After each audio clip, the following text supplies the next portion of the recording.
ہمارے مدرسے میں مجھے پتہ چلا کہ جی استاد صاحب ہیں جو بڑے اچھے استاد صاحب تھے، لیکن وہ بچوں کو ڈنڈے سے مارتے ہیں۔ مجھے بڑی حیرت ہوئی۔ خیر میں گیا مدرسے میں، تھوڑی دیر بیٹھا، بات چیت کی، پھر میں نے وہ ڈنڈا اٹھوا دیا۔ اچھا، استاد صاحب نے جب دیکھا کہ جی ڈنڈا اٹھوا دیا تو اب انہوں نے ایک پائپ رکھ لیا، وہ جو ربر کا پائپ ہوتا ہے نا پانی کا، وہ رکھ لیا۔ اب چھوٹا سا پائپ تھا، اس کو چھپا بھی لیتے تھے اور جب ضرورت پڑتی تھی تو بچے کو پائپ سے مارتے تھے۔ پھر مجھے پتہ چلا تو میں نے پائپ بھی اٹھوا دیا۔ اب انہوں نے ان کو تھپڑ سے مارنا شروع کر دیا۔ خیر پھر میں گیا، پھر میں نے جا کے ان کو کہا کہ آپ بچے کو مارا نہ کریں، پیار سے سمجھایا کریں۔ ہمارے ادارے کا دستور ہے مار نہیں پیار، پیار سے بچے کو پڑھاؤ۔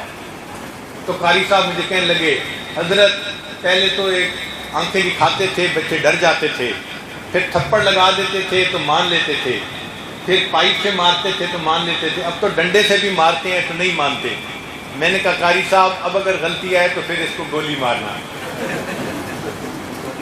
اب قاری صاحب حیران ہو کے میری طرف دیکھنے لگے۔ میں نے کہا قاری صاحب آپ حافظ ہیں، آپ عالم، آپ بڑے جو ہے قاری ہیں اور استاد ہیں، ابھی میں آپ سے قرآن مجید کا امتحان لیتا ہوں انہی بچوں کے سامنے، اگر آپ کی غلطی نکل آئی تو پھر کیا کریں؟ آپ کو بھی مارے سب کے سامنے۔ پھر قاری صاحب کو میں نے کہا قرآن مجید میں بھول جانا یہ کوئی اتنا بڑا مسئلہ نہیں ہے، ہو جاتا ہے، قرآن مجید ہے نا، ہم انسان ہیں نا۔ ہمارے استاد تھے، قرآن مجید کے پکے حافظ تھے اور ایک رات میں پورا قرآن مجید سنا دیا کرتے تھے۔ اللہ کی شان، ایک مرتبہ انہوں نے پورا قرآن پاک سنایا، 29 پارے ایک رکعت میں سنائے، اور جب 30واں پارہ سنانے لگے تو سورہ اخلاص قل واللہ احد پڑھتے ہوئے بھول گئے۔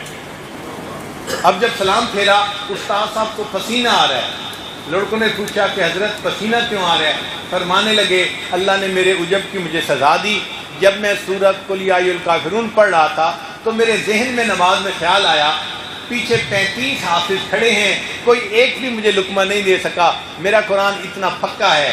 جیسے ہی ذہن میں خیال آیا اللہ نے سورہ اخلاص میں اٹکا دیا بندے کو اس کی اوقات دکھانے کے لیے کہ میں چاہتا ہوں تو بندہ پڑھتا ہے، اگر میری مدد نہیں ہوتی تو بندہ نہیں پڑھ سکتا۔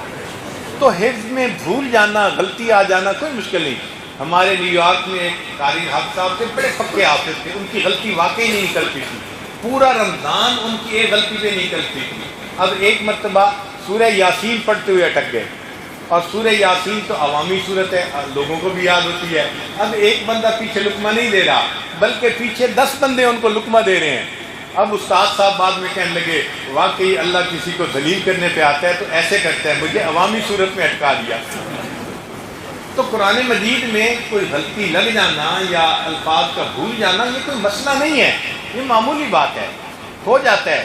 بڑے بڑے پکے قاریوں کو بھی غلطی لگ جاتی ہے، انسان ہے نا، تو اس میں کوئی ایسا مسئلہ نہیں۔ تو بچے کو اگر غلطی آ جائے تو بہت سختی نہ کریں، پیار سے اس کو بتا دیں، مگر اس کو اس پہ آمادہ کریں کہ بیٹے آپ نے قرآن مجید کثرت کے ساتھ پڑھنا ہے۔ جس بچے نے کثرت سے قرآن مجید پڑھنا شروع کر دیا اس کا قرآن مجید جلدی یاد ہو گیا۔ ہمارے ایک قریبی ساتھی ہیں، ان کی والدہ قرآن مجید کی حافظہ ہیں، وہ روزانہ ایک قرآن مجید پڑھتی ہیں۔ ایک دفعہ حج میں ساتھ تھیں تو میری اہلیہ نے بتایا کہ وہ حیران ہو رہی تھی کہ میں نے سنا ہے کہ لوگوں کو قرآن مجید پڑھتے پڑھتے اٹکن بھی پیش آ جاتی ہے۔ اس پہ حیران ہو رہی تھی کہ قرآن مجید پڑھتے ہوئے اٹکن کیسے آ سکتی ہے۔ میں نے گھر والی کو بتایا اصل وجہ یہ تھی یہ روزانہ ایک قرآن پاک پڑھتی ہے، اس کو قرآن مجید اس طرح یاد ہے جس طرح عام لوگوں کو سورہ فاتحہ یاد ہوتی ہے۔ تو قرآن مجید یاد کرنے کا راز کثرت کے ساتھ پڑھنا، جس نے بھی کثرت سے پڑھنا شروع کر دیا قرآن مجید رواں ہو گیا۔ آپ بھی بچے کو پیار سے سمجھائیں، ترغیب دیں کہ بچے اس کو زیادہ بیٹھ کے پڑھو، جتنا زیادہ پڑھو گے قرآن مجید تمہیں اتنا جلدی یاد ہو جائے گا۔